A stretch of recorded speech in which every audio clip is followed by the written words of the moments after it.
Well, a very good afternoon, everybody, and welcome to the Impact Accelerator closing event. We're going to talk about all the different projects, all about some of your great achievements, and lots of information is going to be sent to you. Via this 90 minutes webinar. My name is Matthijs, and I will host the webinar for the upcoming, let's say 90 minutes, in which we'll hear, an inspiring keynote, of course, but also lots of learnings from all the different projects in the Impact Accelerator program. I'm not the one who run the program, so to go there, I'm going to ask Male maybe to unmute yourself and explain why we're here today. While she's doing that, I want to tell you that this session is recorded, so make sure that you are on a recording and it will be broadcasted as well. Male, good afternoon. Hi, thanks, Matthijs. Hi, everyone. Great having you. Thanks for joining us. So we have, I would say, a really crowded room, Matthijs. Yeah. So more people coming in. We have, I think, a lot of people joining us from NGOs, companies, students, researchers, partners, and colleagues have been part of this journey. So, Matthijs, your question is, what are we here to do today? So we're closing the Impact Accelerator program. It's the first cohort that we run as Analytics for a Better World. And we're here to hopefully share some of the insights that we learned through these 14 weeks. Sorry, if you ask the teams, they may tell you it was quite intense. We were really accelerated.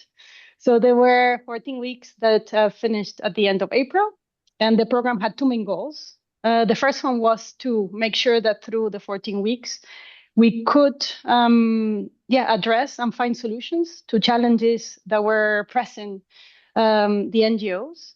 And it wasn't just any kind of challenge. It was a challenge that would, by being solved, enhance the ability of the 5 NGOs that were part of the program to actually achieve their mission. So it was a challenge, a solution, but it wasn't only about that. It wasn't only about finding a solution using AI and analytics. It was also about creating a community. So for us, it was really important that we were looking at cross-pollination and creating a learning environment by which NGOs, together with companies, researchers, and contributors and collaborators, could not only develop solutions that were, I would say, would end up on a server, but that they were understood, owned, and used in the real world. So 2 objectives that the program had, 2 objectives that were met. 14 weeks, I would say 5 project teams across SDGs, geographies, and different, I would say, themes that were tackled in these 14 weeks. So we're here to, as you were saying, Matthijs, share with you our journey, share with you what went well, what didn't go so well, what we learned, and also what it means to actually be able to turn complex challenges, world challenges, I would say, into data-driven solutions. So we hope that we can celebrate together, but also that we can spark, I would say, interest and also bring more, I would say, people to our community. So that's what we're here to do. Yeah, really nice. Looking forward to it. And we have lots of, I would say, interesting guests also on our, little True. show, I would say, because it's celebration and a wrap up all at once. And finally, and I think one of the most important notes from my side is that this is not there's not one size fits all in social impact. We've seen lots of different projects, but also with different organizations, and we will hear today, I guess, lots of different perspective, and that's intentional. So we're not going to give you one solution or one idea or one way to make social impact. We want to inspire you in many ways, and we will do so. I hope.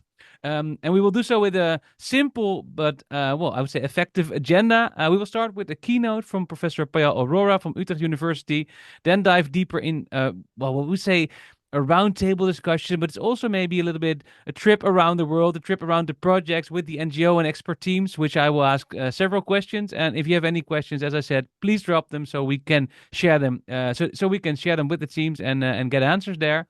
There's also a short video for you capturing all the experience of this first cohort. And finally, there's also a look at what's next for the Impact Accelerator program. So that's, I think, also a good thing if you're here and maybe interested in what's coming up. We will tell you at the end, so please stay tuned for that. But beforehand, we have lots of interesting content, and we will dive deeper into that. Let's dive deeper into what we're doing today, and let's introduce our first and keynote speaker. And I'm delighted to introduce her, Professor Payal Arora. She's the Inclusive AI Cultures Chair in the Media and Culture Department at Utrecht University. Put that in your pipe and smoke it. And the founder of the Inclusive AI Lab and FemLab.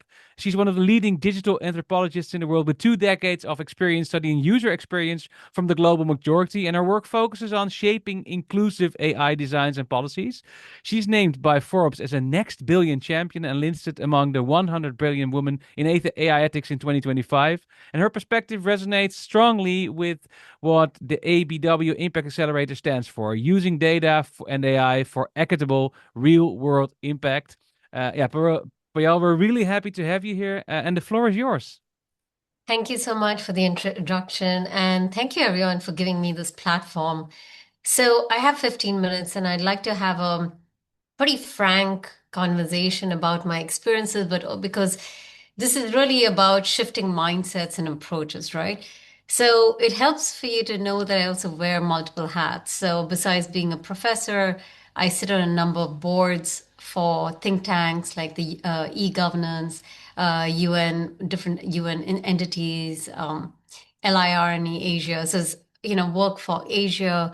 Now I'm getting into the AI in the global south, as well as I'm on the board for the Indian government, Brazil. So just to understand that my perspectives are drawn from very different areas, and as well as a lot of big tech companies have been so excited by my book, The Next Billion Users, because they think I'm handing over the data to them in like a 5-step process so they can optimize the global south. So I feel like a little Trojan horse entering it. And it's actually good because, we are still very dependent on these tools, and including for NGOs, they rely on these to connect with the participants, the people who are being most impacted. So how do we go from there? So one of the things I think which I'd like to contribute in my 15 minutes is to just map out how people are thinking about the rest of the world, how people are approaching it, and what are the concerns right now, and how do we shift that, right? So I think it would be helpful to have a sort of ABC lens: access, bridges, and content. What do I mean by access? I'll start with the A, right? So I was at a meeting sometime back at a UN related group, one of the boards, and a really well-meaning woman who's been in the system for like 25 years. She was really disturbed by the media narratives in the last few years. And she told me and everybody else saying, I would like to pause and ask ourselves, should we be bringing the unconnected to the connected world? Because aren't we just feeding them into the extractive regime? Right? So shouldn't we just leave them the way it is? Because isn't it irresponsible for us to connect them? And remember, this is in light of the right to connectivity, right? The connectivity, this is in the age where internet shutdowns are happening at the highest point in our internet history. 315 to be exact this year, including 2 months in Iran, right? And our people saying, yeah, you know what, we are very liberated from not having the internet? Or are they literally putting their life online so they can get access to Starlink to be able to tell their loved ones that, hey, I'm still alive, or this is what I feel, or I want to tell my story, right? So there's something on that lens. Another snippet of my meeting from another board on, on governance is that India in the last few years has pioneered something called the digital public infrastructures, right?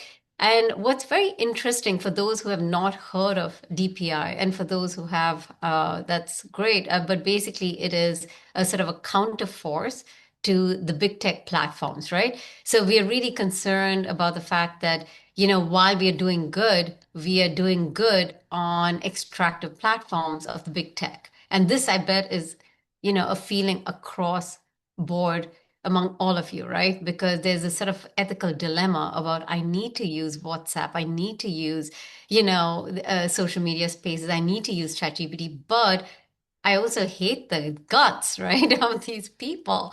So, and we need to just stay with that tension and how we operate. So, understanding in that perspective what the digital public infrastructures are is that it is an open source platform where you don't have to pay the mafia fee to Android and iOS, which really controls us, which is sometimes 20 to 30%. And you can be an entrepreneur from anywhere in the world and build your tools for free on these digital public infrastructures, right? What's interesting is that it's pervasive across like a financial stream, education, healthcare, and it's becoming this ecosystem which is, for the public. And this model, what it's called India Stack, is being emulated by the Europe, because Europe is all about now sovereignty. That's like the new term. But of course, that itself has problems. But the reason I bring that up is that at this meeting, people are like, well, some people, particularly in the e-governance area, were saying, well, digital public infrastructures has failed. And yes, I mean, granted, there are issues. And here's one issue. What they forgot to do, or rather they didn't picture, is that they didn't cap how big an organization can be to optimize this. So it turns out that in the last year alone, big tech companies have leveraged on these public infrastructures to cement their way because it's for free. So you would say, oh my God, that's horrible. But well, India has now released a law which says it's capped up to a certain number of people, and beyond which you have to pay to maintain the system. Okay. So the reason I'm going to this cumbersomeness of it all is that there's always devils in the details, and there's to make radical change, we have to really immerse ourselves in the boringness of things, and all technologies are always in the becoming. But what I found, again, going back to the meeting, what I found very interesting is that we are so quick to write off a very innovative solution, which is not just about regulation, but a genuine alternative, right? They're not trying to regulate and make big tech good. They've literally created a completely different system, which is not, yes, perfect, but it has become inspiration for even Europe. Now, that is something really unheard of. Like a couple of decades ago, for the global south to have pioneered something that wealthy nations didn't get, Europe has been trying to do that for 2 decades and hasn't managed, right? And India went ahead with this limited resources to do something like that. We need to stay with that. That is our, seeds of hope, right? And the fact that that is become a knowledge transfer to Europe itself is also interesting, right? So what I find is interesting that we tend to give a long rope for Amazon, for example, which didn't make a profit for a decade, right? If you think about investments, because you somehow have faith that if you're an American company and you have a vision, right, you will somehow make it. And then if you fail, it's like a win-win. Then failure is still a pathway to innovation. We have the scripts for Western failure and success. But what we don't have is a scripts for the rest of the world. When they pioneer, when they do their failure, what kind of standards? We have a 1-year benchmark for something which is this radical, right? So I want you to stay with that. And the third is about the way in which we are seeing the latest technologies like AI, right? There is a markedly different mindset towards AI between the West and the rest. And now we have stats to prove it. I've been seeing this in my, field experiences in the last decade alone. And, basically the West is becoming increasingly pessimistic towards all things digital, towards AI, including their futures about the climate crisis. And why is that important? Because in position to that, the rest of the world is, on the contrary, much more optimistic. So, for example, one of the latest stats, actually, which is published in the rest of the world, and also by Stanford, and there's a number of other surveys, shows that 85% of Southeast Asia feels genuinely excited about AI, compared to less than 25% in the US and 15% in Sweden. Okay. Or, for example, that 70% of Indians have seen their work actually genuinely change and become better because they're able to optimize AI for, say, correcting accents, because they know the world is biased with certain kind of English accents, right? So they are using AI to deal with accents, languages, dialects, and create access. Or in Africa, making small language models in their own languages and dialects has been a game changer in radically democratizing their access to, institutions which have been deeply exclusionary for the longest time, right? So is it such a surprise that there's such a tension? Because on one hand, the West is holding on to social institutions that have benefited the very few. And then you would say, oh, well, we shouldn't be comparing West and the rest. And that's also true. There is a social economic dimension. For example, within the US alone, African Americans of the lower socioeconomic class are the most optimistic towards AI compared to those who are Caucasians, right? So I think it's really worth remembering this complexity for us to, move forward. And why does that matter? Because if you believe that AI is positioned against humanity, you won't leverage on it to enable you to create social change, right? Because if you think it's your enemy, you will contain it, you will block it, you will have a very different relationship, and that will impact the way you actually practice in your own NGO or your own impact sector of choice. So that's the A. The B is the bridges, right? So I've been getting more increasingly involved with a movement that's happening in Africa, particularly, this notion of African intelligence. AI is African intelligence. And it's very interesting because this need is that we're not going to replay this.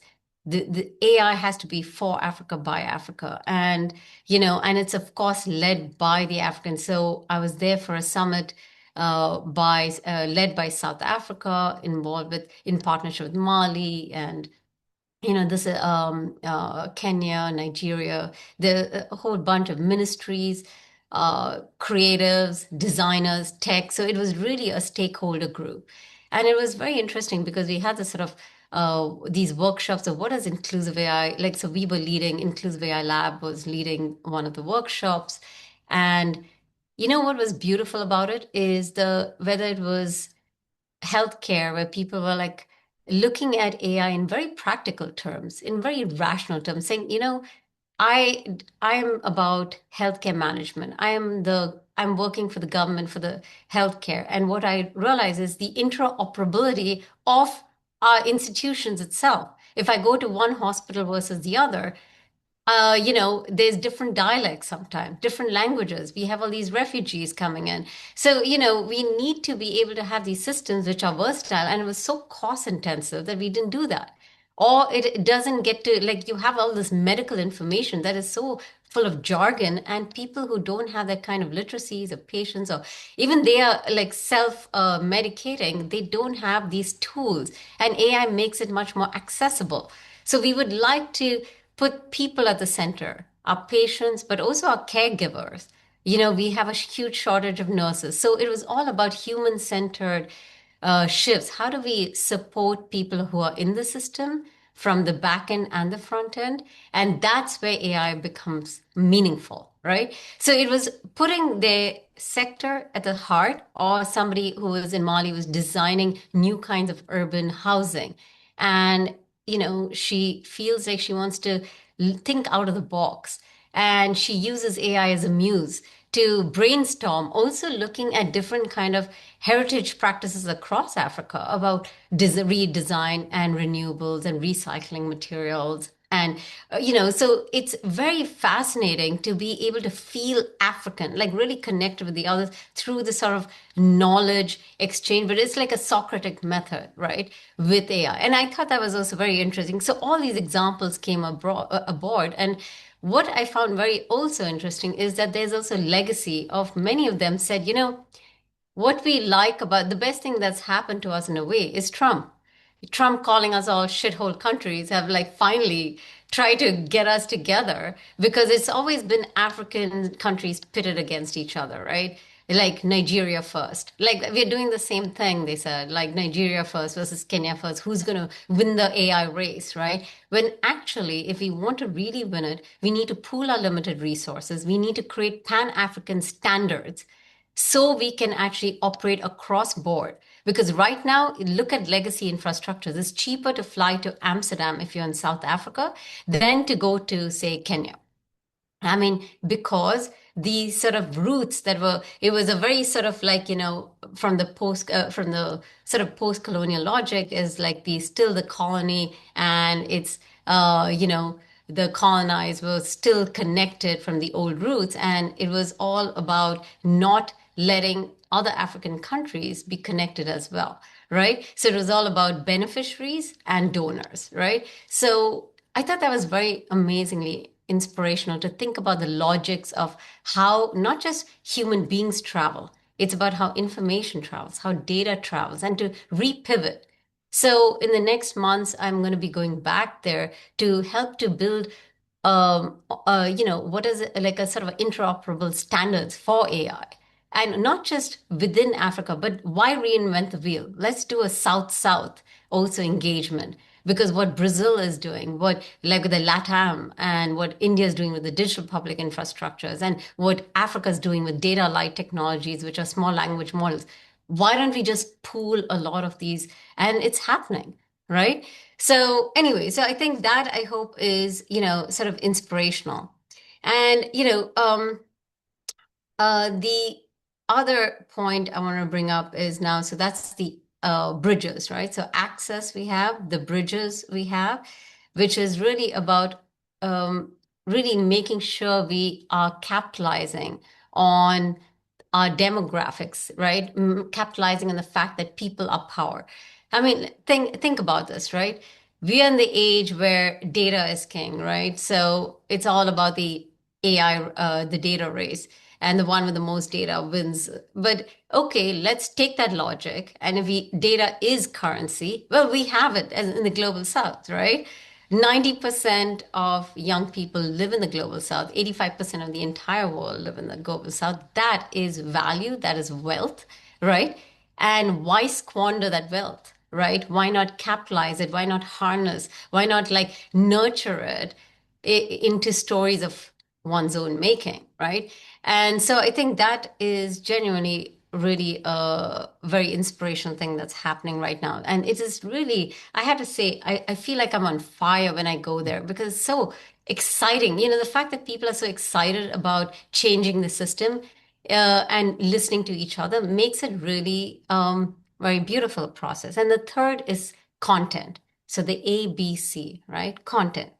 So I was writing, I write a lot of op-eds for magazines, and one of them was on, sex, sexuality for development. I'm not going to mention magazine names, etc. But in my data in the last couple of decades, because, I work particularly with young people in different parts from Namibia to Kenya to, you know, um, Venezuelan refugees in Brazil and India, etc. So these are the kinds of, young people I work with, and consistently they are so excited about being online because it's not surprising. As I mentioned, they're young, right?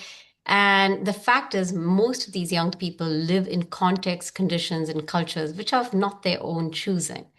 So less than 14% of the countries in the world today have liberal democracies. That's a fact. And again, that's also in quotes, right? Is the US comes under it. I mean, it's, come on. So there are certain aspects which one can say, well, is it really truly democratic at this point, right? And liberal. So, but the fact is that, we understand that many of these countries are constrained politically, but also very paternalistic and very patriarchal, right?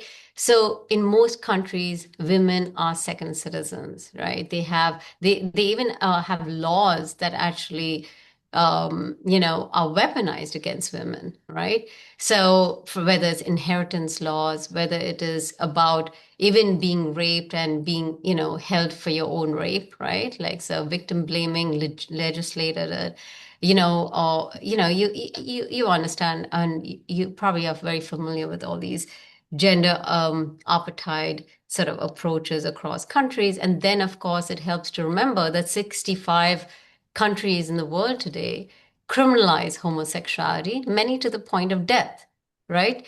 So, in these contexts and conditions, and not to forget, the last layer is about underemployment or unemployment. So, for 4 years, we were working with young Namibians in rural areas. More than 65% of them were unemployed, right?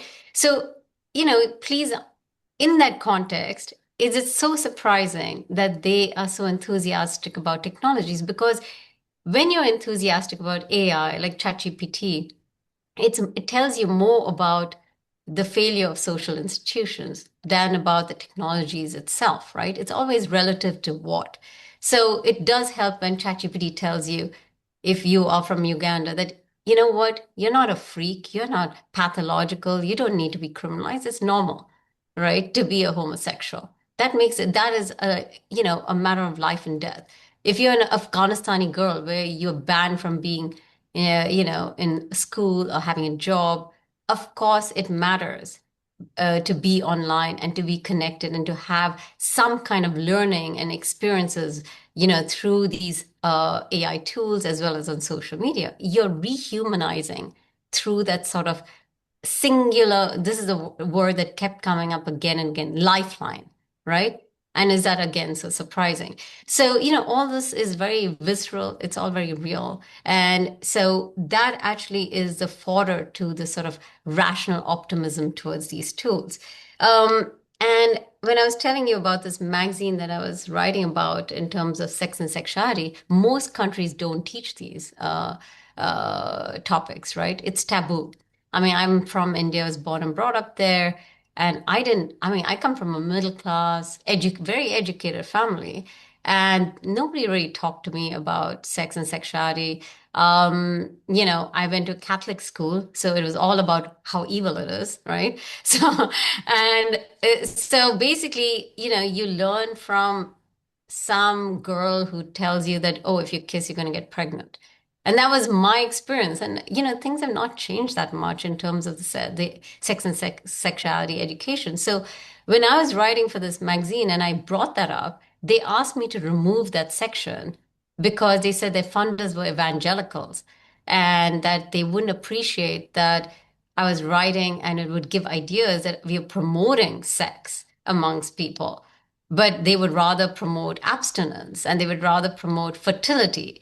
And I said, this is really the heart of the problem is that, if you look at the colonial history, much of the global south, much of the colonies were meant to be contained, right? Like the hypersexual subjects of the Africans, the black bodies, and how they need to be, they really need to be not procreating. If anything, we need to teach them how to limit their fertility, right? So it's really interesting that we need to understand the political economy that sort of fuels this sort of imagination of the kind of content that gets to be online. So now if you do, say, African child on, through the images, what comes up is typically a child very emaciated with flies, right? And it's because you have legacy data sets which basically limit the way in which you can imagine entire context communities, which actually, by the way, are in the process of changing. So, because, we know garbage in is garbage out, and if these data sets are influencing and are used to train the AI, if you change the data sets by being engaged, and we know that because a lot of young people from around the global south are now the majority users in the world. And so just their expressions, their visuals, their conversations are shifting the internet and changing the data sets because of the public harvesting, right? So I'd like to stop here because I think, am I correct that my 15 minutes are Yeah, up? I was just So, about to yeah. not rude and interrupt you in the because it's your 50 minutes are up, but I think it's a really interesting perspective that you give also on well rehumanizing people via data technology, etc. And we got some questions there as well. One is and I have to ask you because of time to answer a little bit short, but somebody is saying the West are not that excited about AI, but the crazy valuation of AI companies is driven by the West itself. How would you explain that? Well, I wasn't clear. So basically, you're saying that they're not excited about AI, but Yeah, so the somebody heard you say that the West is not that excited about AI, absolutely artificial not. intelligence. Yeah. No, but the crazy valuation of AI companies, or like OpenAI, is driven by the West itself. How does one explain this? Oh, so firstly, add China to the equation because China is a contending force. Yeah, So it's really India, US, and China. Okay, so that's one thing important. Secondly, actually, what was interesting, the latest survey is about why there's a lot of distrust towards AI, and that's because there's a distrust towards social institutions yeah, in the US. And so it's actually really correlated, is because it's from the US big tech and they're seen as complicit in a sort of like restraining of democracy. The people are really sort of conflating yeah. what these technology tools can do and what they represent, which is really about dismantling of the democratic institutions within the US. Yeah, so would you say that there is like a discrepancy between, well, on the one hand, um, the valuation and on the other hand, the excitement. So we are excited about the valuation in the West, quote unquote, but we're not that excited about what all tools can do because of the Yeah, so it's not driven by how these tools are democratizing yeah access, opportunity. It's about how it is the face of these tools are big tech, the yeah state, and it infuses deep distrust, hate, and so it's conflated. yeah. And on the other hand, we do see that well, data and value that it has value. So the value itself makes it somewhat interesting for lots of people to dive into that. Mhm. Yeah, yeah. And the other question is, are there efforts for AI integration in service delivery in African countries through public-private partnerships? And do you see it growing to government support networks?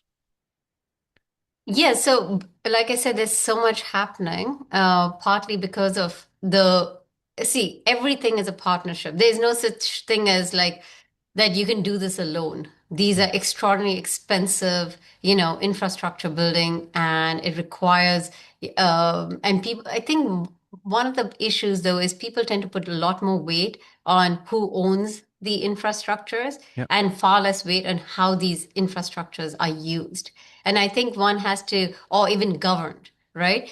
So if you see what's happening in like, I think the African context, if you think about how different countries are creating different deals with different companies, for example, in China or some in India, depending, or some in US, and who are the actors. It's really important to understand. And what we need to look at is what are the best models to follow, because not all states are following the same kind of trajectory.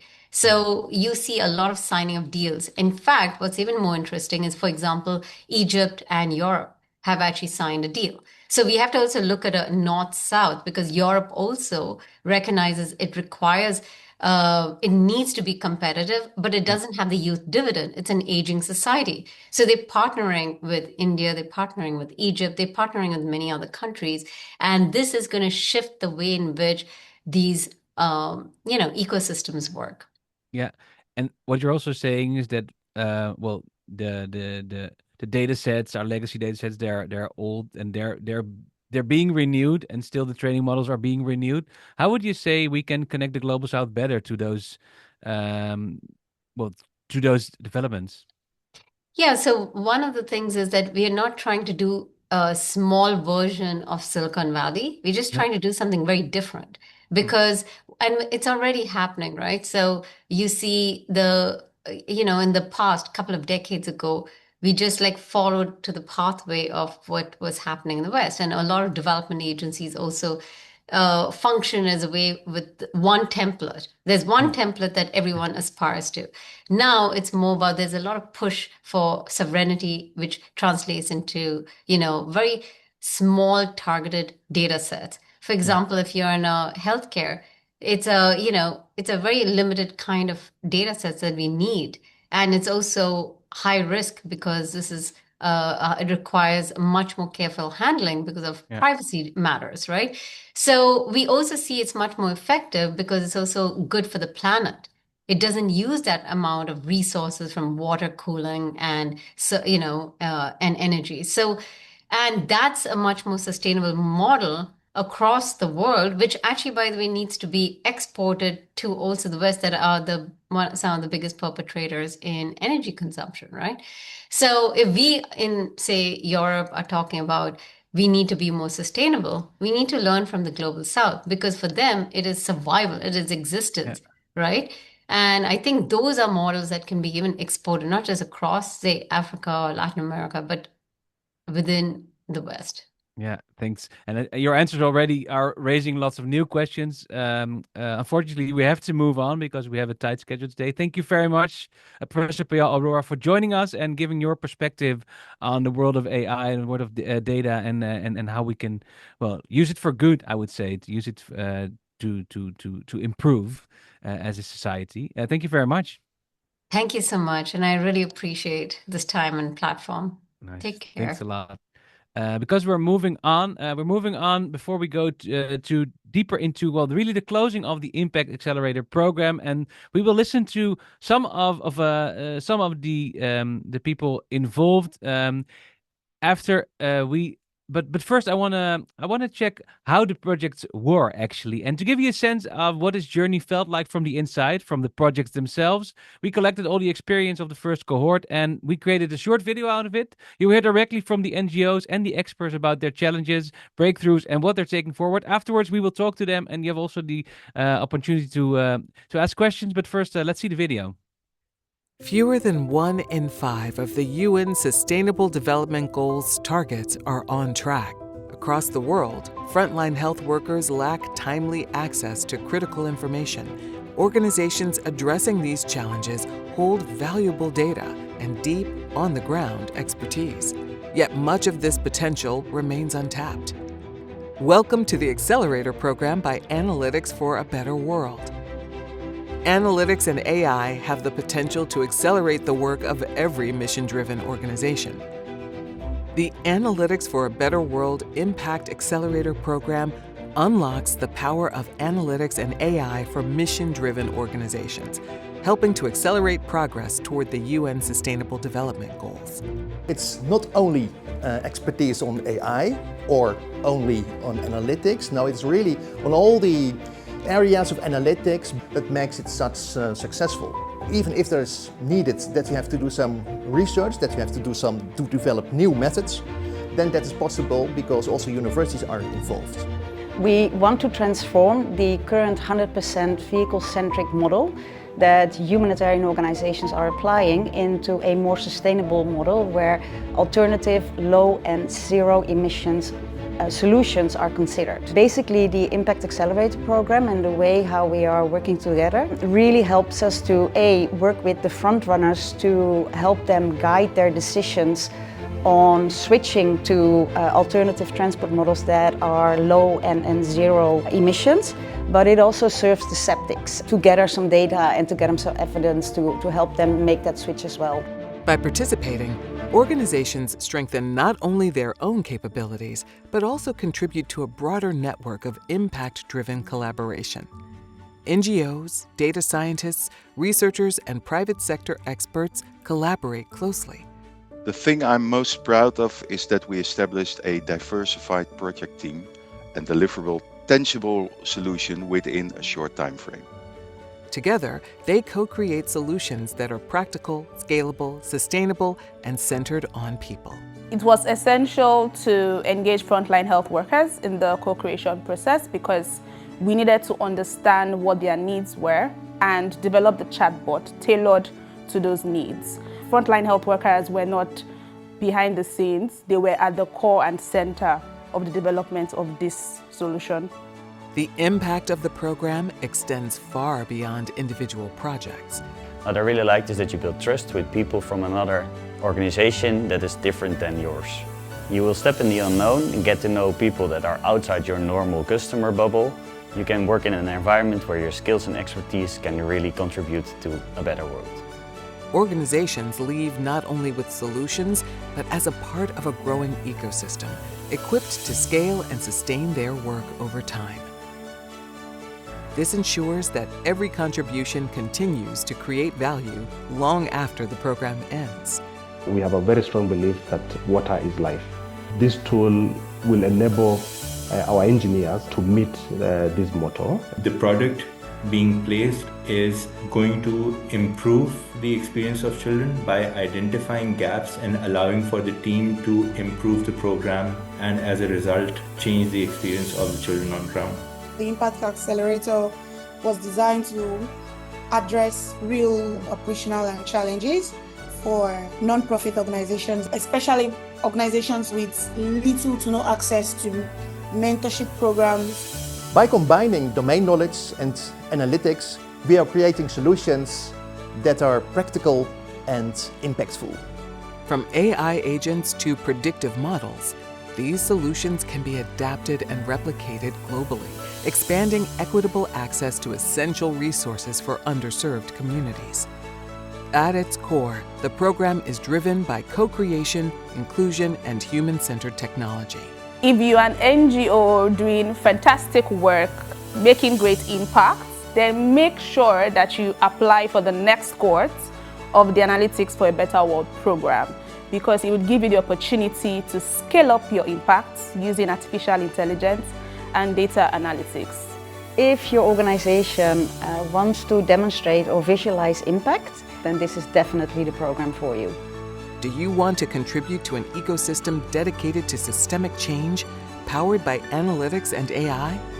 Join the movement for equitable, data-driven impact. Analytics for a better world. You've seen the bigger picture in the video, and in the part that we'll hear next, I'm going to talk to some of the people involved in the program. Maybe to summarize, in this cohort, 5 NGOs, Archiving, AMREF, Fleet Forum, InfoNTD, and Teach the World Foundation work together with over 45 data experts and scientists, data scientists, and they tackle the challenges that these organizations brought into the program in, like, I would say, a pressure-cooked mode. And at the same time, the program created space for cross-pollination. And I think that's also fair to say there was a lot of learning involved. And we'll hear some of their learnings in this, well, let's say roundtable or,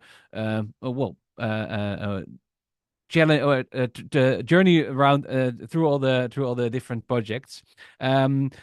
I would say that the themes guiding were co-creation, solution innovation, and sustainability and scalability. But also we talked about ethics, data quality, and I would say that reflects the essence of the Impact Accelerator program.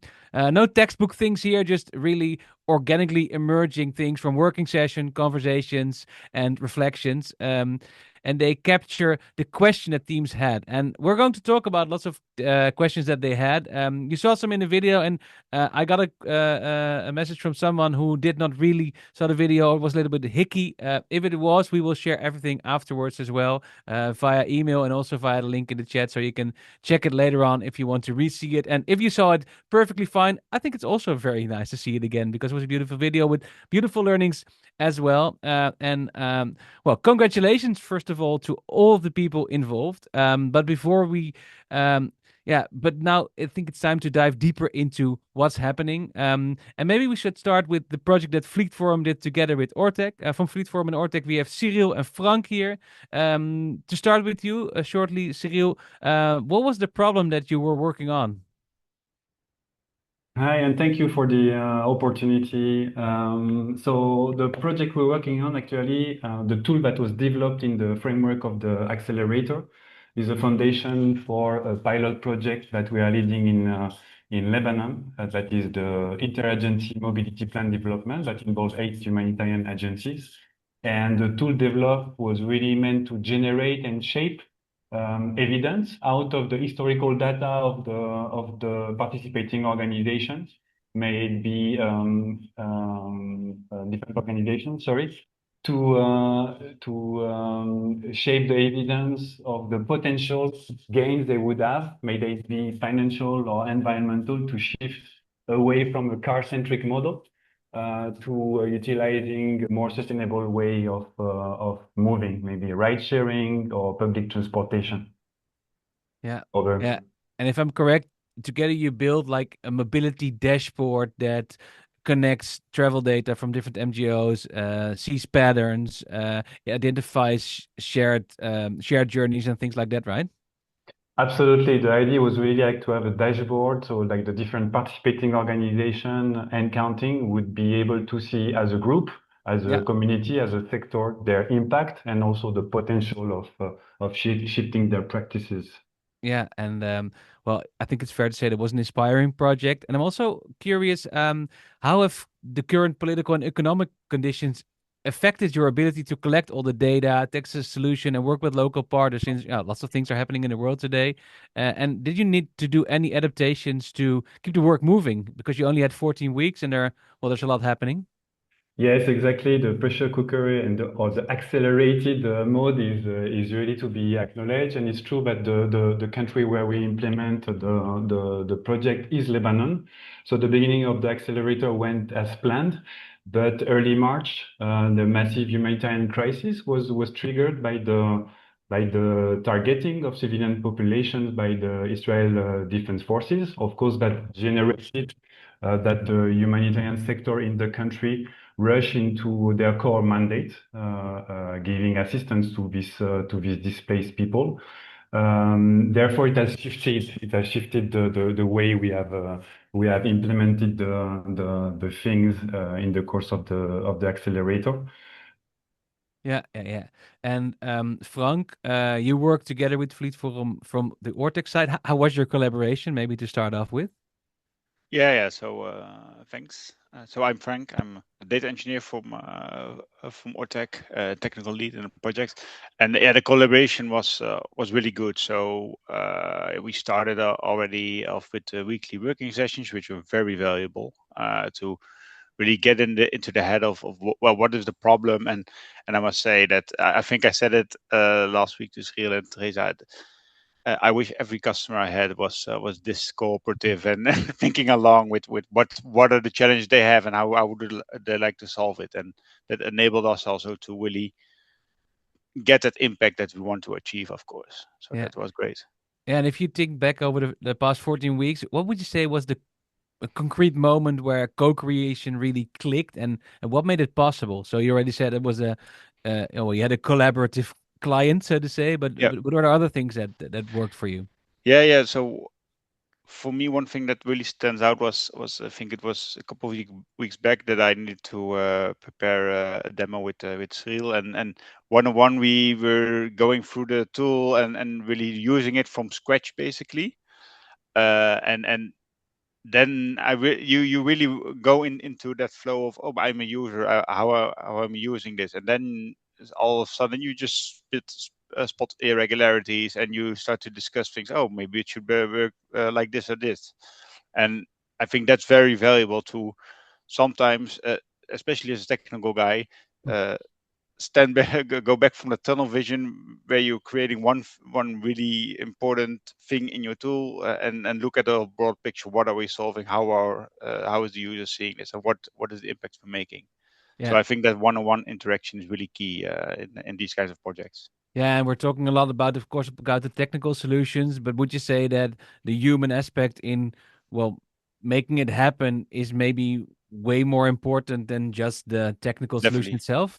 Yeah. So definitely we can make a very impressive dashboard, but if it's not usable or if it's not understandable, then that doesn't work. So you really need to get a touch with the user in that kind of sense. Yeah, and that worked perfectly. I heard Cyril, so you were a formidable client. I just heard from Frank, or a formidable partner to work with. If we look at the interagency mobility pilot itself, you also brought together multiple humanitarian organizations with ORTEC together to move from the car-centric fleet management to the more sustainable mobility planning, as you just described. How did you align all the different cultures? Because all the organizations have, I guess, a different culture, maybe different perspectives on the world. And how could you align those and also their priorities so it really was a shared co-creation process? No, absolutely. It's true that we have a different set of organization profile in the project, and it's also what we seek and that we promote, because that's what makes things more robust. To answer your point, I think the first element is that all those organizations how different may they be, local organization, grassroots, international, or donors, there are things in common. I mean, they are all using a very car-centric model ways of moving, like the rest of the planet. Yeah. And they also have common interest in reducing their costs and reducing their environmental footprint. So that would be maybe like a first element of how you align different collaborators. I would add to that on the modality of the project, there is, of course, the nature of the project itself was initially very participative. So that creates like common ground, like organizations that do enroll are willing to work together. But the last element I want to highlight is that giving the liberty to the participant to get involved to the extent that they want to engage, depending on their capacity, their interest, their ambition, also like create a good common ground for moving forward and co-creating. Yeah, so this is not this is not just an end for you, an end of the project, but also a beginning of, well, new things ahead. It's only the beginning, actually. Like it's the tool developed with the Accelerator is the foundation of something that we're gonna be rolling out in Lebanon, but with the ambition of duplicating and multiplicating in other areas and countries of intervention.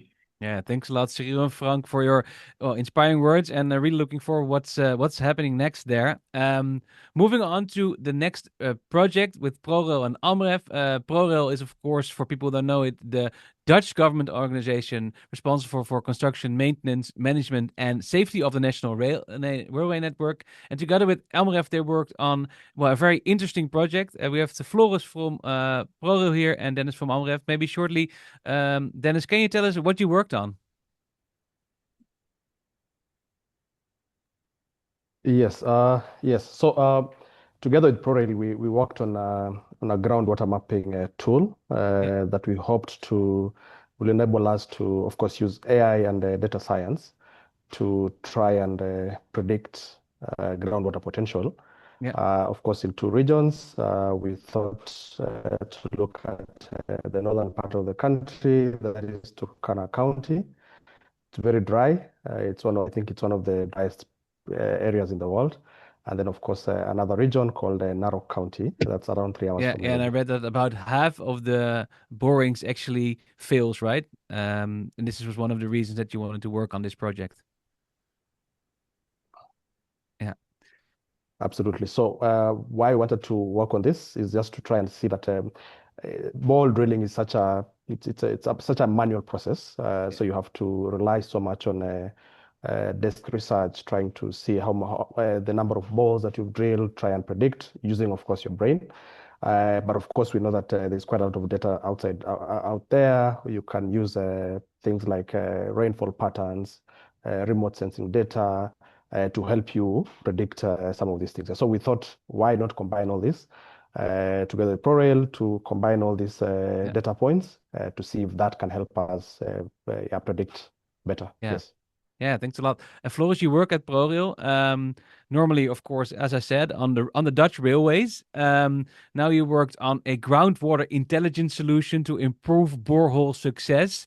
What new data sources or models did you introduce that were not part of AMREF's toolkit yet before the accelerator? And how did you ensure that all these innovations also made sense to local teams on the ground? Yeah, it's a great question, Matthijs. So my name is Floris. I'm a data scientist at ProRail. And so for us, first of all, the big problem in the beginning was actually data availability, because you can imagine that the situation for the Dutch rail might be very different than finding boreholes in Africa. And the problem that we were into was low data quality and availability. So a big part of our project was actually trying to map that. And what we did is we combined a lot of open source and publicly available maps and satellite information together with borehole information that we had from AMREF and other sources. And this actually gave us a very broad picture of the groundwater conditions in the area. Yeah. And then we used an advanced computer model in order to group all these boreholes together on their likely water yield. And in simple terms, that means that you actually use that computer to help identify which locations are more likely to produce higher or lower amounts of yield. So that's one big part, so data availability and finding the right data in order to train that computer model. And the second part is, of course, about, okay, so how do we develop a tool that can actually be used by the local teams? Yeah. And for us, what really helped was organizing a couple of workshops and really having a discussion about where in the process are we exactly, what is it that you would actually need in that moment. And the most important design choice that came from these workshops is that we should not make a tool that would replace the expert, but we should make a tool that is more like a support during decision making.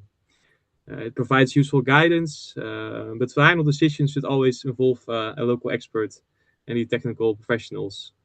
So that's how we kind of ensured that a tool made sense to the local teams and that they would actually have a benefit when using it. Yeah. Yeah. So you were trying to create not something that would replace the work itself, but to support the experts to do the work itself on the ground. So you also had a good connection between because you never know on the ground what your model might predict and if it's really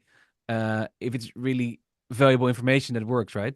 Exactly, yeah. And so we wanted to improve not only the success rate, but also the speed at which these professionals could make decisions. And that would help save time and money and just make it a better operation. Yeah.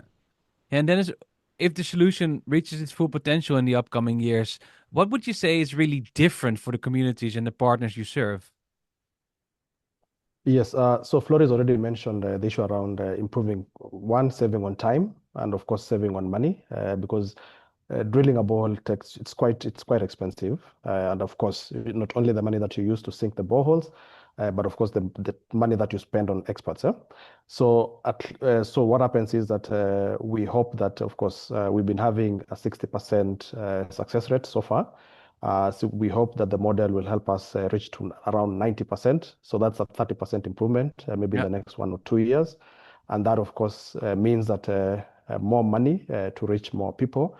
And of course, water is basically life. And that is the intention that we want to use with this tool. The groundwater, of course, in Kenya is it's the most reliable water source, of course, with 80% of the country being very dry as well. Yeah. And this is, of course, translated across Africa. We hope that is something that AMREF can take to, of course, with the more data, ensuring that the machine learns better. AI helps us. So we hope now to take it further and further. Thank you. Nice. Yeah. So if anyone has any questions, please ask them in the Q&A or in the chat, and I will happily provide them to the team. Before I come to you, Joshua, I want to ask Nazim, what was the key success factor in your collaboration? Thank you, Matthijs. Yeah, so I'm Nazim. I'm also a data scientist at ProRail. And I think that the key was first, we started directly with finding a solution and what do we need to provide to AMREF. But then we took a minute and thought we should also take them into the process. And that's when Dennis and Joshua also joined us. And then we had like the process really good in mind. And I think that was the key step. So easy to collaborate with Dennis and Joshua to get first the process in mind and then work on a solution. Yeah, so first take a step back before you take a step forward. Yeah, exactly. You also spoke of a pressure cooker. Yeah. And so you have some pressure if it's about time, but it's always good to take a step back to set two ahead. So yeah, exactly. Yeah, thanks a lot. And I think it's a really valuable learning as well, because in a pressure cooker you seem just to go and go, right? And to put the pressure on, but taking a step back might give you the opportunity to increase speed later on. Yes, indeed. Yeah. There's also a question coming in from Sander de Haas for you, Dennis. I think you already met, because he said, nice to meet again.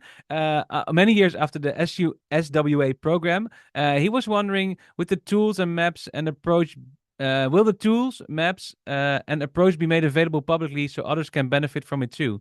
So are you looking for a more public way of distributing it? Yeah, pleasure to meet again, Sander, after so many years. So yes, and thank you for your question. Yes, so the intention is to have an open tool. So it will look like our website, sort of like a mini site. So we are still in that process, but that is the intention, that eventually this will be an open source document that can be used by any practitioner, wherever Nice. they are. Yeah. Thanks. And before we move on to the next project, I have a final question for you, Joshua. Within your organization, what internal changes have been or will be needed to really make the solution ground and, for examples in roles, processes, or decision making? Can you give a concrete example of a change that you have already made in the organization or are planning to make? Thanks, Franken. My name is Joshua. I am a software engineer at AMREF. Thanks for the question. I must say that it was a delight working with ProRail in the development of this product.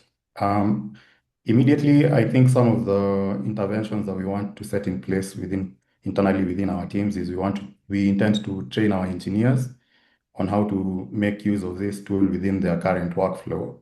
So the current status quo is we have to do a lot of ground survey across a huge area. At any particular time, we need to develop a borehole. Now, with this tool, we are able to focus more on desktop reconnaissance and be able to target specific areas where we can conduct more targeted surveys. And then hopefully we can have a higher success rate with the use of this tool. I'd like to also speak about something else. Of course, this being a tool that is fed on by data, it really requires the success of this tool is dependent on the volume of data that feeds into this tool. So we'd really want to work with governments and partners, not just AMREF, but whatever data comes out from drilling activities, whether the boreholes were successful or not, it's important that we feed this back into some sort of reinforced learning loop so that this tool can have way better success rates. So far, I think the tool that we built is at around 69% success rate of predicting occurrence of groundwater. As Dennis has mentioned, our works, we are at 60% borehole success rate. So the more data we feed into this tool improves the efficiency and accuracy of this tool. So we will put in steps within the organization and even within the sector in Kenya to add more into this data so that it's a really solid tool for all partners to use. So, thanks. Yeah, thank you very much, Dennis, and also, Joshua, and thank you very much also, Dennis, Floris, and Nazim for sharing your learnings and your inspiring story on the project that you did. And we have to move on to the final two, or the three other projects, and the next one is by InfoNTD and OMP. InfoNTD working on neglected tropical diseases, and Elizabeth from InfoNTD is here with us. Can you tell us shortly about what you did, Elizabeth? Yes, thanks, Matthias. My name is Elizabeth. I currently work with NLR as the InfoLab and InfoNTD coordinator. I coordinate two online information portals that provide information and resources on cross-cutting issues on NTDs to NTD professionals, including health workers, project managers, monitoring and evaluation officers, basically professionals working within the neglected tropical diseases sector. Our solution was to develop a chatbot using artificial intelligence by our amazing team from OMP. Basically, why we decided to go with this is we do have a lot of resources available online, which we currently share on our website on NTDs. However, we noticed that to be able to get this information to be very simple and easy to access for particularly field workers, like frontline health workers, for instance, it was quite difficult because they have to go through lengthy, resources that takes a lot of time. And so we believe that using a chatbot was going to help to streamline access to these resources, help them synthesize it into more simple, easily accessible information in multiple languages. Yeah, so also a support like the other tool for experts on the ground. I want to ask you the same question I just asked Joshua, actually. Were there lots of internal changes that had to be made or needed to be made for your solution really to take root with all the people on the ground? Yes, so the first major change that we had to do in the process of developing this chatbot was in terms of how our resources were being collated and stored. Prior to developing the chatbot, we didn't have any of the PDF materials of the resources that we do publish on the website. We only had links to the main original sources where those resources could be accessed. However, for the chatbot, we had to develop a knowledge base for it, so that it could extract the information from there and then synthesize it and provide it in a simple way to the users. And so for us to be able to do this successfully, we had to, of course, we tried automatically retrieving all those materials, the PDFs. And then for some that we couldn't, due to limitations, chatbot limitations or AI limitations, we had to also manually download all of those documents. However, moving forward, we had to include an extra step in collating our resources. So now we do download all the PDFs of the materials that we make available on the website, also for the knowledge base for the chatbot.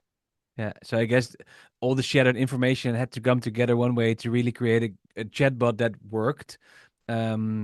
And Jeff, you work for OMP, normally you work in supply chain, but now you worked on, knowledge access for neglect tropical diseases with the aim to serve practitioners who are also often busy, under-resourced, and sometimes also working with limited connectivity. Which were design choices that you had to make to ensure that the tool is usable for people on the ground?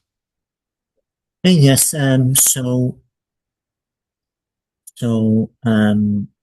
we made sure that our chatbots had several things installed to make sure that we had easy access through a website, so through the InfoNTD website, so they don't really need special access or special availability to access the chatbot itself. We also have the future option to include a WhatsApp group, so they can just send messages to a WhatsApp group, and then they can get a message back. That's not yet implemented, but it will be fairly easy to extend the current platform to also include this, and this will also help certain countries where WhatsApp is very broadly used as well.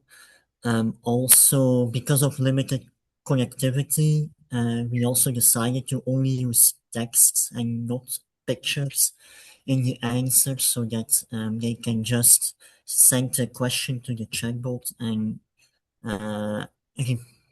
read the reply later on. Also, what we also implemented is a support for multiple languages, so people can ask in their local language like Hausa for Nigeria, for example, or in Portuguese for Brazil, and they will get a reply back in their local language to make sure that they can just ask questions. So your design choices were basically focused on making it as easy as possible. We also instructed the chatbot to avoid overly medical language to make sure that the answers are clear and concise, and that you don't really need a medical degree to understand them. And then lastly, we also provide all the references to the used papers and documents so that they can check them later on if they want more in-depth answers, or if they want to check the validity of the responses themselves. This should give the users more confidence in the replies of the chatbot, of course. Yeah, thanks a lot. And as I tried, so you really try to get as close to the users as possible to make a solution that worked for them in their own language or in platforms that they already know. I can also imagine that there are ethical questions raised there, Elizabeth. What were the main ethical questions you faced around data privacy, for instance, but also a bias or potentially harm, and how did you address them?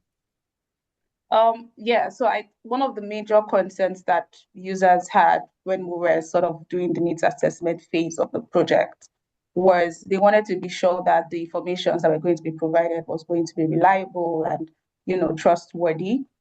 Because in comparison to other chatbots, sometimes you tend to get information where the sources are more like hallucinations. They probably do not exist. Or when you go there, they're actually not accurate. So one of the things that we really did to solve that problem was to make sure that all the materials that the chatbot was going to work with was going to be materials that were already vetted and verified by us on the InfoNTD website. So it only works with resources and information available on that platform because it's verified, it's reliable, it's trustworthy. With regards to privacy, it's an open access tool, so we are not requesting for any personal information for users to be able to make use of the platform. And with regards to ethics, because we do work with frontline health workers, and so we want to make sure that the chatbot doesn't provide, medical advice, doesn't become a medical expert, and so we had to put in place certain guardrails such that when those questions are asked, the chatbot automatically flags them and immediately doesn't provide a response, but instead directs the user to seek appropriate medical advice from a medical provider. Yeah. Thanks a lot, Elizabeth and Jeff, for sharing your collaboration and what you did for neglected tropical diseases. We're moving on to our next project with the Teach the World Foundation. From the Teach the World Foundation, we have Ahmed here, and they worked actually on a way to come up with a school quality index that was better, that you could work better with to look at the quality of 100 of micro schools in Pakistan. Ahmed, did I summarize it correctly that way? So was this the project that you worked on? Pretty much, and thank you so much for doing that. So it's important to also see the school quality index as more than an analytics tool, but a decision support system. So all these schools that are delivering learning to children on the ground, which are 100 for the pilot phase that we're choosing, have various metrics through which learning is being delivered to them. And to be able to visualize it, it was important to bring them together into an index which supports decision making for us. Yeah. And if your solution will work well in its current context, what would it take to scale it? And what are the main constraints and enablers from a data perspective?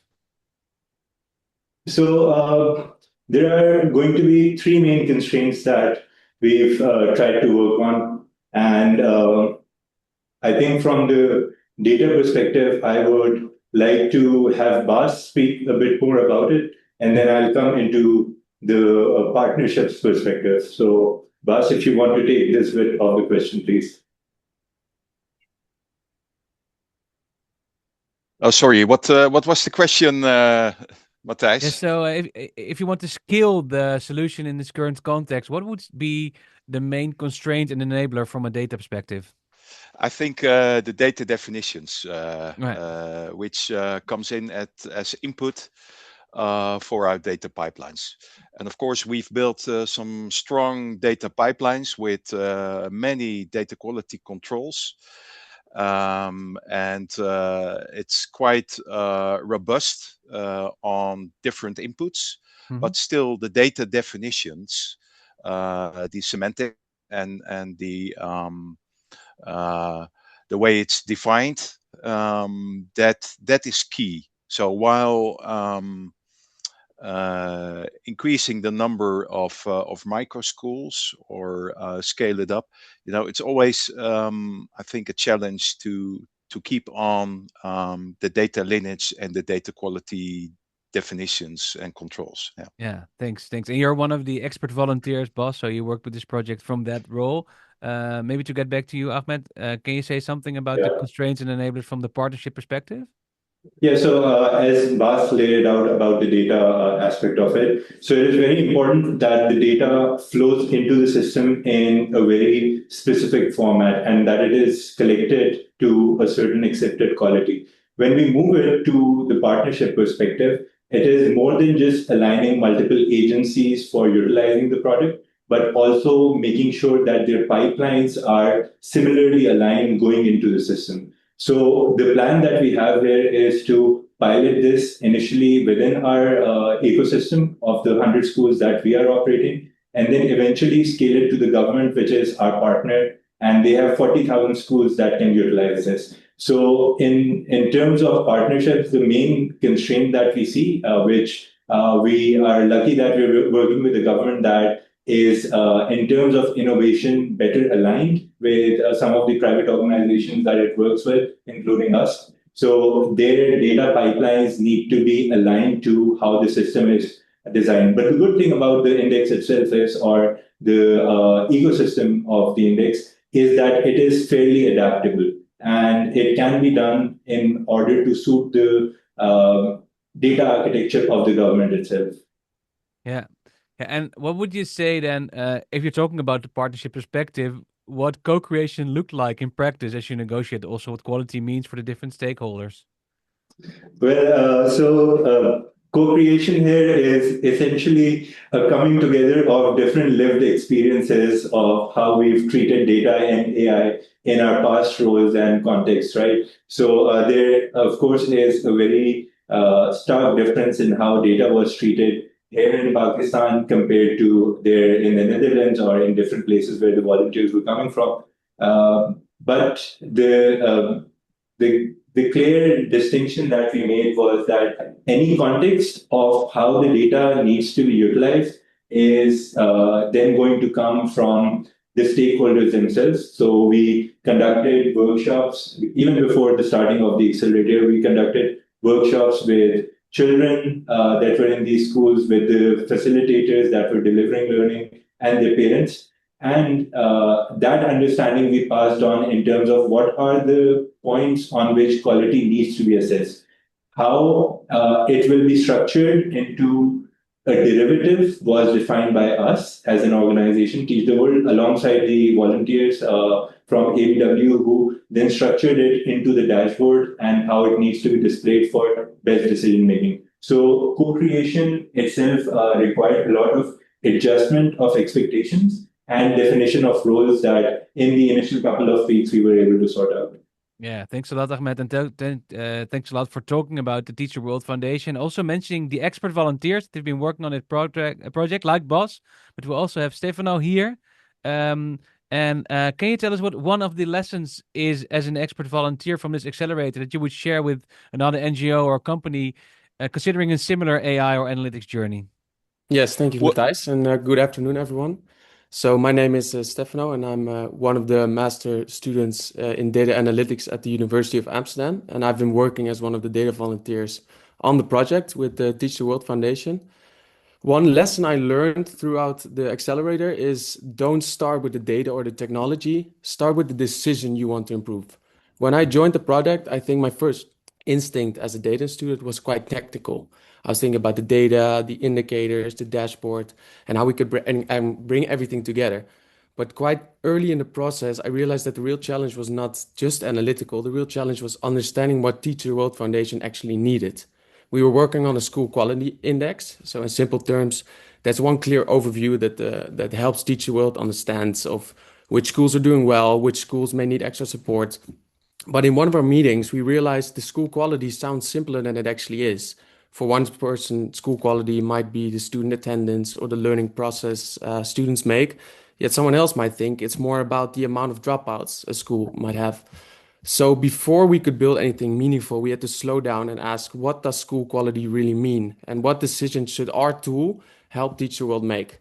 So the real challenge came in there. The data was not always complete and it was spread across different sources. So the answer was not to build the most advanced or technical solution. The answer was to build something simple, structured, and honest about what the data can and cannot say. So for me, the biggest lesson has been that analytics only becomes useful when it's built together with the people who understand the reality on the ground. As data analysts, we could bring structure and analysis, but Teach the World brought the context, what school looked like in practice, what information matters, and what kind of tool could actually support their work. And so my advice for another NGO would be start small, define the decision clearly, and build solutions together with the people who will actually use it and actually know how to use it. And in the end, the goal is not just to have better data, the goal is to help people act earlier and have better impact. Thanks, Stefano, for your extensive answer and also, I think, nice advice. Maybe also shortly from your side, Bas, what did you learn from working with the NGO? Yeah, that's a promising story, Matthijs. Just let me explain a bit my background. So I'm a project manager for digital transformation within the financial services industry. And that gives me the perspective of working with seasoned IT and data governance infrastructure, and also some early adapters of analytical solutions.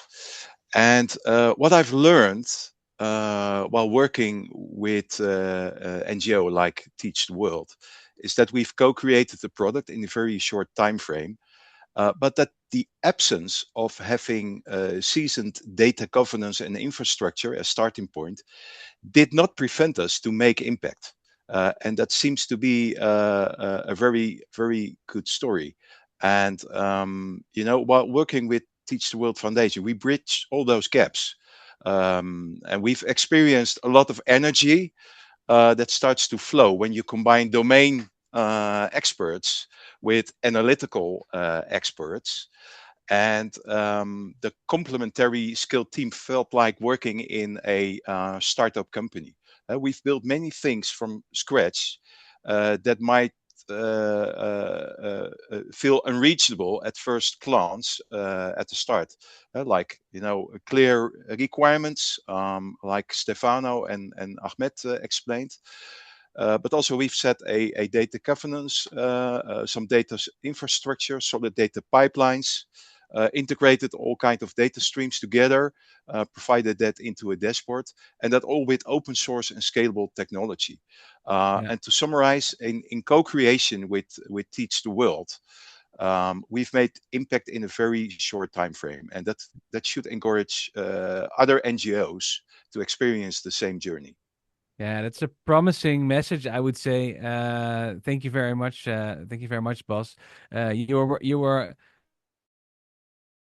with this program as an expert volunteer, and I'm going to go to another expert volunteer before we go to our final project, the archiving, because I want to ask you, Sven.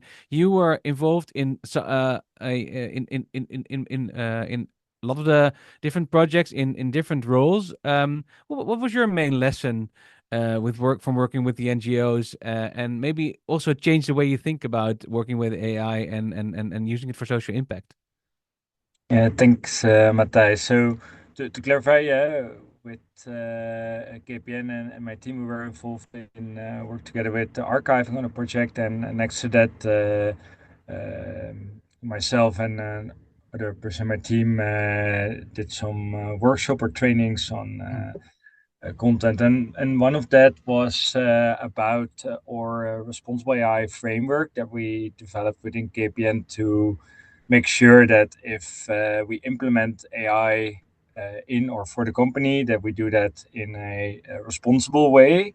That's about topics like human centricity, fairness, transparency, and of course, and also being compliant. But for us, it starts with the other topics. And one of the things that I really learned from that workshop, and that really triggered me, is that if we talk about AI, we also often talk about the risks and also the possible gap that it can create for people in the world, because some people do have access to these powerful tools and some others do not.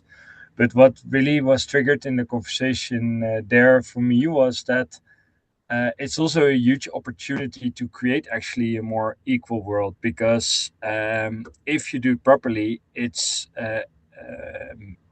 maybe easier to get bias out of a model, because you need a few good experts and making sure that that model is less biased compared to, let's say, for example, change a large group of people who are biased and treat people unfair. So, yeah, for me, that conversation really triggered a thought train on that. Yeah. Thanks a lot for your lesson as well, Sven. And of course, like with everybody, I want to talk way more about all your experiences, but we only have so much time. And as you see, we're almost closing into 3:30. We're delaying a little bit to 3:35 with all your, if it's okay for all of you, because we have one project that we have to address to as well, and it's archiving. From archiving, we have IB and Zara here. Good afternoon, both. Maybe to drop in to this quickly, Zara, you work with archiving on, a history database of Nigeria with thousands of digitized newspapers, magazines, and transcripts. What did you work on in the past 14 weeks? Hi, everyone. My name is Zara. I'm the Archiving Operations Associate. We worked on, let's say, I want to call it a very core problem that was affecting us as an organization. We had to pivot our solution from one thing to another, and it is a very difficult decision to make when you've made up your mind to work on a solution to solve a certain problem, but then realize that there's a bigger problem afoot that you need to solve before you even get there. And it was a very difficult decision, but we were glad we made it. And our new solution became fixing and building a proper system for our data governance. What we do is a preservation effort. Every document, every file, every newspaper, it's not just a piece of information. It's the responsibility that we hold. I see it as stewardship. And when we're able to organize these documents in a way that moves from one end to another end of our process and doesn't cause any delays and is not unethical, it's a very beautiful thing to see come to life. So that was what we worked on. Yeah, and you got some great insights, I guess. What was the greatest insight that you got about the importance of data management during this program? I would say that it's not just a back-end problem, and it's a practice. Yeah. And what changed is now how we lead with structure and the naming conventions, the quality control standards, handover protocols, documentation, end-to-end, that has been covered. And it is a very, like I said, it's a very beautiful thing to watch come to life. You watch how your work flows more, and in the end, you have the end users, the people who need this work, the journalists, the students, the professors, and you just see how easy it is to make their life easier because the data flows down to them. They're able to use this work, they're able to use the data, and our work's relevance is just amazing to see. And in Nigeria, you tend to see more preservation efforts that are more natural. So it tends to be water or food, but our history is literally slipping through our fingers. And with the creation of this data governance, we're able to do something disciplined and something very durable. And yeah, we're really grateful for the opportunity. Yeah, thank you very much also for joining us and sharing your lesson here. Was there also something you changed as a result of participating in the program? Yes, the way we think about our operational method has definitely changed. It covers more end-to-end. We honor, each piece of documents. Nothing has been lost, nothing has slipped through. And it has been a very thorough decision that we made and a very thorough solution that we came with. Yeah, thanks a lot for your answer and for being with us. We have, I think, successfully completed a short journey throughout all the 5 projects in a little over 45 minutes. Again, our apologies, but yeah, it was really necessary, I think, to with your approval go to talk about all the projects and give everybody, well, the podium that they so deserve after all this hard work. Before we move towards the closing, we want to look briefly ahead, Mahler, right? So can you tell us something about, well, the main lessons and also what we're up to next? Yeah, thanks, Matthijs. And I know that we're running out of time, so I'll be brief. So we're thinking of what's next. Hopefully this discussion has sparked interest in some of you in terms of how can you contribute to the program if you would like to join us in any way. So please let us know. We're thinking, of course, of a second cohort, and that couldn't and won't be done unless we have, of course, the support and the interest from NGOs, but also from companies, researchers, and other, I would say, other sectors who want to join us in the journey. Yeah, lots of I think promising stories as well. Yeah, What sticks with you most after this these little over 90 minutes? Yeah, I think for me it has been a thread throughout the discussion, Matthijs, and it's something that we saw in the program. I think co-creation, I think has been I think it's linked to our learnings, right? So co-creation doesn't happen naturally. I think we have to create a space of trust. And I would say create the environment for this to happen. And I would say cross-sectoral learning. So I think for me has been really nice to see how different, I would say, different sectors come together and where learning happens through a program like this one. Yeah, through a program like this one, and I think we already discussed it at the beginning as well. And I think Payal said something about it as well. It's not just technical solutions; it's also, well, understanding one another and the human side of things to make it to really make it work. Exactly, exactly. So it is about making sure that the solutions are not, the focus. It's a means to an end. And I think that's part of what Elizabeth and Frank and others were alluding to. So I think that was clear also in the program. Yeah. So we have 1 minute left. Are there some people that you still want to thank before we close off? A lot of people, Matthijs. So I think you heard us talk about community and I think ecosystem. So I think it is important that for me, it's 1 minute. I want to make sure that those who actually, one way or another, made this program happen, know how thankful we are. And I'll start with those who have been working side by side with the 5 NGOs, and those are ORTEC, ProRail, OMP, KPN, EY, and the group of AI experts. I think you heard it today, the passion, the dedication, the curiosity has been, I would say, leading their work. And then there were other companies and individuals who contributed in different ways. And those are Gurobi people, Red Cross 510, Your Data and AI Office, CQM and ADC. So thank you very much. And we could have never made this without, I would say, the tireless support from the University of Amsterdam Economics and Business faculty. Yeah. Last but not least, Matthijs, the 5 NGOs. So thank you for trusting us. We went on a journey together where it was intense, 14 weeks. A lot happened in those 14 weeks. A lot of fun things too, but of course it was stressful, pressure cooker, questions on quality of data, the solutions, inclusivity. So thanks for trusting us with this process. And last but not least, the ABW team. So I know all of them are behind the scenes, making sure that we share the video, that the chat is moderated, that everything happens. So a lot of invisible work has happened behind the scenes to make sure that the program, was a success. So thank you. Yeah, thank you very much for closing off. And thank you, everybody, for sticking with us for 95 minutes. Really looking forward what's ahead in ABW and the new Impact Accelerator program, hopefully coming up. Thanks a lot and have a great day. Bye-bye. Thank you, Matthijs. Thanks, everyone.